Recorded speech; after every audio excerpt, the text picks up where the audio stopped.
একবার গোপালের স্ত্রী গঙ্গা স্নান করতে গেছিল।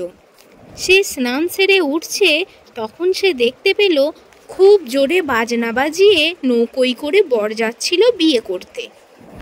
বরযাত্রীদের সকলেই ছিল অল্প বয়সী, আর সবাই বেশ সেজেগুজে পরিপাটি হয়েই ছিল।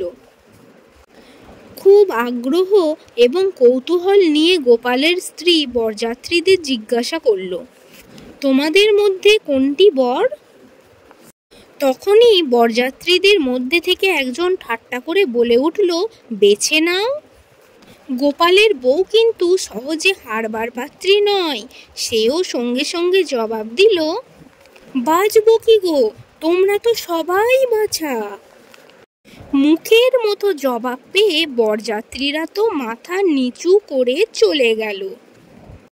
হ্যালো বন্ধুরা, কেমন লাগলো আজকের এই গল্পটি যদি ভালো লেগে থাকে তাহলে একটা লাইক করে দেবে।